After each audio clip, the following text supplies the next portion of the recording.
Salut les gens, donc aujourd'hui on a ISE, plus particulièrement au sanctuaire de Ise qui est le plus gros sanctuaire Shinto du Japon. Et franchement la première chose qu'on... En fait ça ressemble plus à une forêt qu'un sanctuaire, mais c'est vraiment magnifique. Genre les arbres sont immenses là. Je sais pas, ils doivent faire 40 mètres de haut.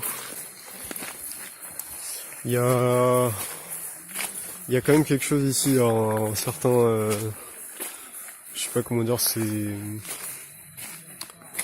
très paisible. Il y a un petit côté spirituel quoi au lieu, qui est très appréciable.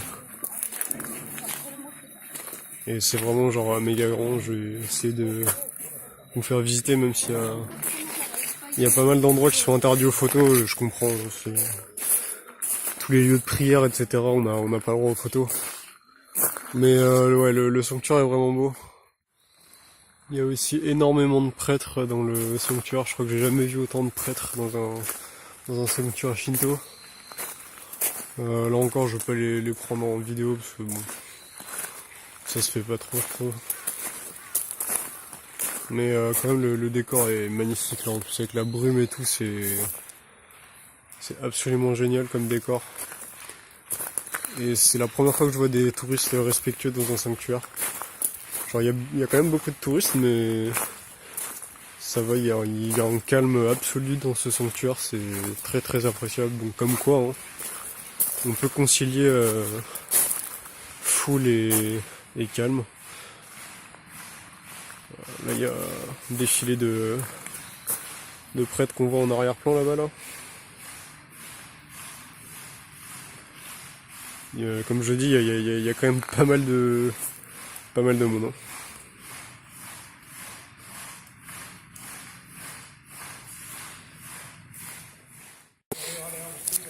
Voilà, bon, je vais pas continuer beaucoup plus longtemps à filmer le sanctuaire. Après, c'est quelque chose un peu à vivre, j'ai envie de dire. L'ambiance qu'il y a ici, c'est vraiment particulier, comme je le dis, c'est très spirituel, très très posé. Et voilà, c'est immense. Il y a des trucs comme ça partout, dans une forêt. Et je pense qu'il me semble, de mémoire, que c'est ici que la religion Shinto est née. Ce qui expliquerait la taille du truc. Bon, je profite de la balade dans les bois là. Enfin, dans les bois. On a l'impression que c'est une forêt, mais on est toujours dans le sanctuaire. Pour dire que c'est un peu la fin du voyage là. C'est pas la fin du Japon du tout. Hein, là, en gros, j'ai fait un quart de mon, un peu plus d'un quart de mon visa. Et donc là, voilà, ça va être le moment de se poser un peu. J'ai visité tout le Japon en fait, sauf le nord, Okinawa et le sud de Kyushu. Sinon voilà, je suis allé partout. Donc ouais, c'est cool, je suis fier de moi. Enfin franchement ouais, c'était un beau voyage. Je sais que je m'en rappellerai. Mais là voilà, je suis aussi un petit peu fatigué quand même parce que bon, bouger tous les jours comme ça devient au bout d'un 2-3 mois, ça commence à être un peu fatigant. Donc là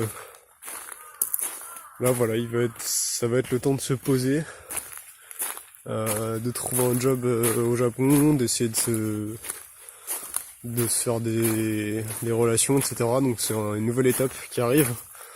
Même si j'espère que je vais continuer à bouger dans le nord du Japon typiquement, parce qu'il me reste quand même pas mal de choses à voir. Mais bon voilà, les prochaines vidéos, ça sera sûrement pas des découvertes d'endroits, peut-être à Kyoto, mais je pense pas. Voilà, donc on va arrêter la vidéo là-dessus. Et puis je vous dis salut.